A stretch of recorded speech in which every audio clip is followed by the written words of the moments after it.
Hi everyone, welcome to the Love Safety Net Love Boat Cruise. I'm Kim. And I'm Steve, and we begin today's journey on the topic of love. Do you give your best to the people close to you? Or do you expect them to accept your very worst? Do you display strength, patience, and self-control? Does your family feel safe and that you value the time you spend together?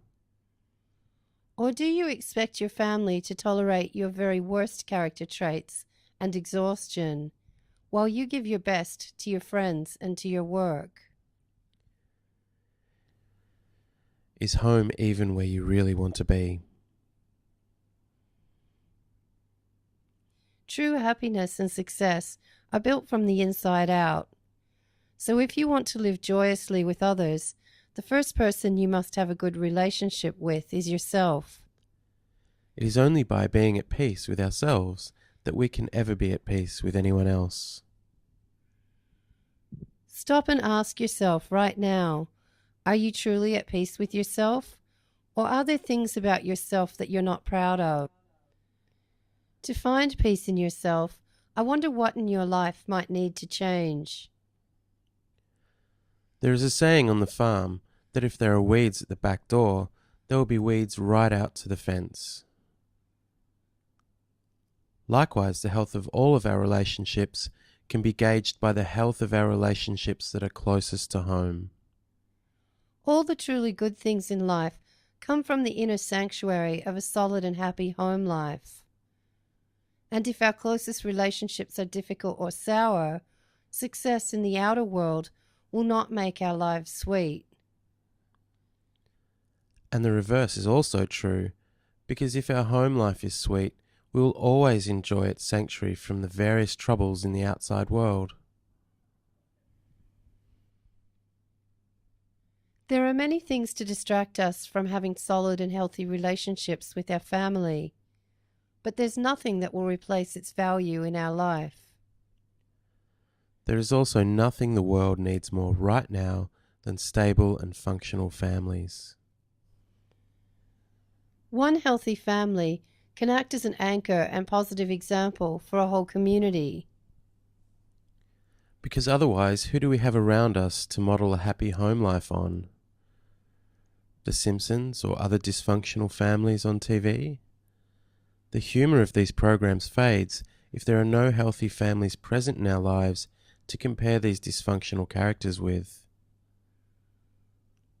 Where can children learn correct behavior if all they experience at home is dysfunction and they only see satire on TV? If your home is currently troubled, will the restoration of peace and respect begin with you? And if not, with who? This change must start from the inside out. And if your family is dysfunctional, stability can be rebuilt, but it will only happen one member at a time. Learning to understand our own personal strengths and weaknesses while giving honest attention to the gaps in our development will help us mature into stronger team players, ready to support the members of our family with less self-awareness. The steps and advice you'll be challenged with in this series cannot be tackled all at once. This work must be taken on one step at a time. Answer these two questions honestly right now. Do you blow up at your kids or partner in unhealthy ways? Do you try to make your partner responsible for your anger, sadness, and other negative emotions? You need to chart your progress honestly. How often has this happened in the past? And how often does it happen now? If these episodes are becoming less frequent, you are doing well. Learning to regulate your emotions and practice new emotional responses is like exercise. Every time you do it, you will get stronger and better at it. It will be difficult and even feel unnatural at first, But like learning to drive a car, the new behavior will eventually become second nature. Picture yourself now as part of a family where you are known and loved and where all the members are respected and growing to their full potential. Stop right now and imagine what it would feel like to be part of a family like that.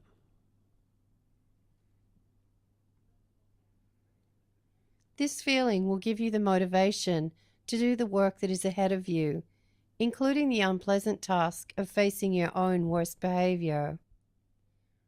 We must each find the courage to look at the worst in ourselves if we ever hope to achieve our best.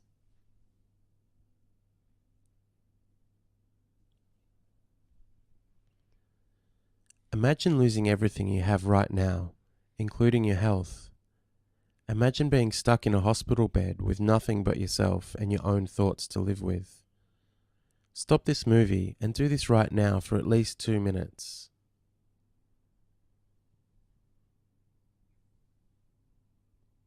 I wonder, could you live peacefully with yourself? Or are there thoughts that would not give you rest? From this place, I want you to ask yourself, what in your life needs to change? Think about your relationships with those closest to you. Without blaming anyone or anything, just answer the question, are they healthy and happy, or is there disappointment and discord? If your closest relationships are unhappy, there are relationship skills you probably need to work on. What would it feel like to have better relationships?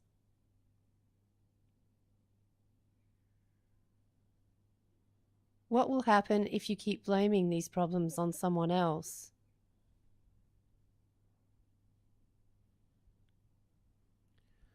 Imagine being known and loved by your family and all of its members. Then imagine each member being respected and appreciated, and each of you growing to your full potential.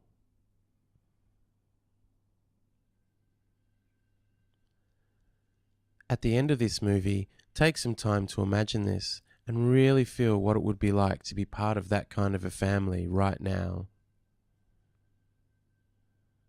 Remember this feeling, as it will continue to inspire you to do the work, changing the habits that will change your life.